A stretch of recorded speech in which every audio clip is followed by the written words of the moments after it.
Well, hello there. I'm Kim Berry, editor of Food and Drink Business. Welcome to Play, our weekly news roundup, brought to you by Hydroflux, a leading provider of tailored water treatment solutions. In recognising that no two operations are the same, Hydroflux emphasises the importance of customised water and wastewater solutions to meet the specific needs of its customers. Out of the house, 2 weeks in a row. Today we're coming to you from Suntory House, part of South by Southwest Sydney, which is underway this week. Suntory House is the latest step forward for Suntory Oceania's official debut in July next year. So far we've had the announcement that Fruitport Suntory and Beam Suntory are going to come together to create a $3 billion beverage company. Its carbon neutral $400 million Foodbank facility in Ipswich, Queensland is well under construction, with V energy already being produced at the site. And there's a recruitment drive for around 400 people who are passionate about beverages, manufacturing, logistics, sustainability, and all the other parts of being in this industry.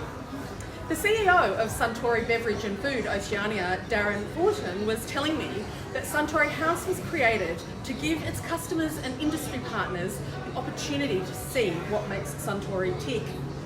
There are 5 spaces in the house that immerse guests in Suntory's 125-year history, Japanese places and culture, and its dream big innovation approach and grow for good philosophy.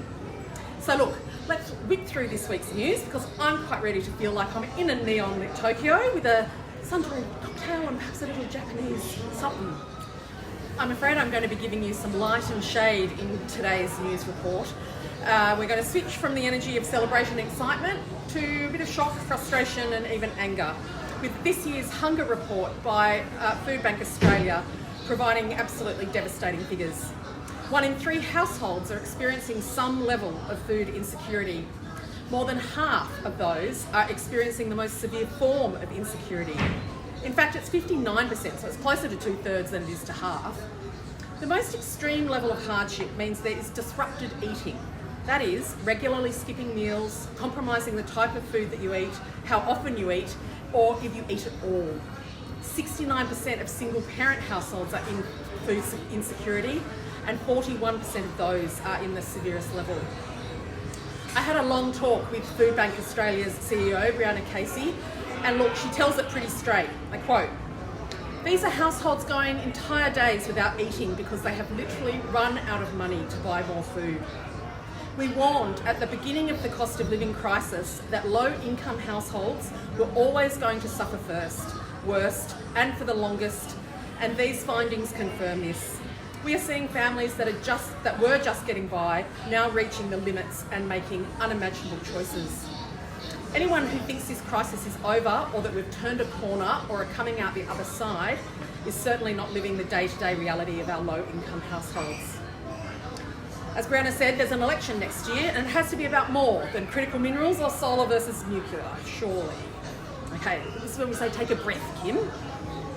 Treasury Wines Estate has reached a $65 million settlement with shareholders who launched a class action in April 2020 when the company downgraded its forecast earnings, which wiped $3 billion off its market capitalisation. At the time, Treasury Wines' US operations were in a world of pain and recorded a 17% drop in EBITS and unsurprisingly shocked the market.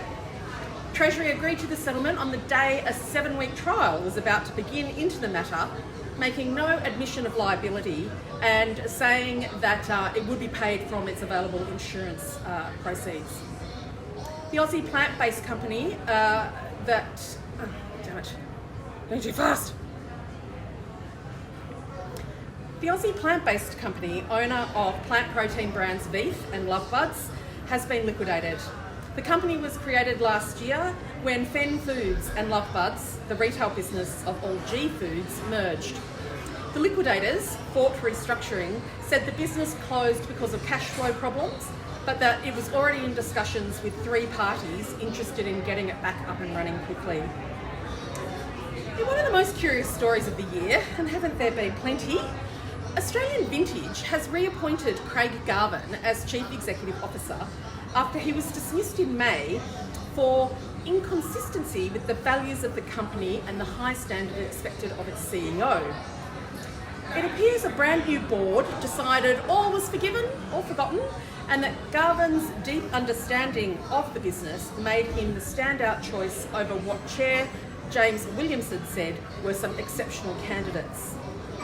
I believe this is when grown-ups would tell me to watch my tone. Anyway, some nicer news. Goodman Fielder has launched a new nutrition policy.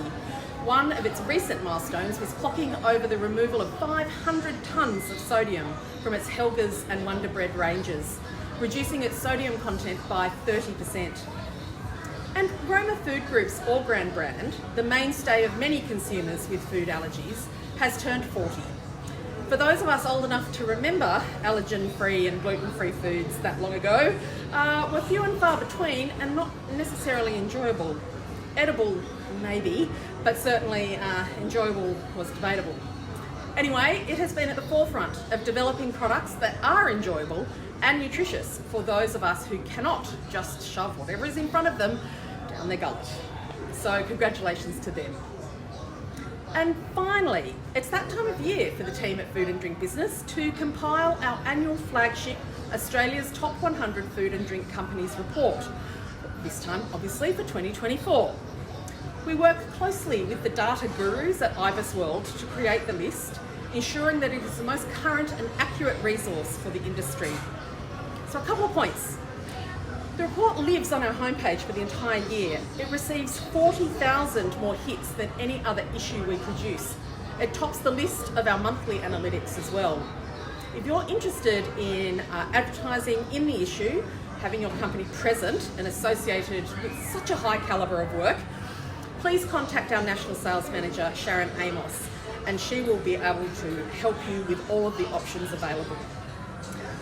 So, with that, I'm going to go off for a tipple and a nibble. See, I didn't get those first letters mixed up with those two words. That would have been inconsistent with the behaviour of an editor, surely. So look, head to the website for all of these stories and more, foodanddrinkbusiness.com.au. Thanks to Hydroflux. And with that, I'm Kim Berry, over and out.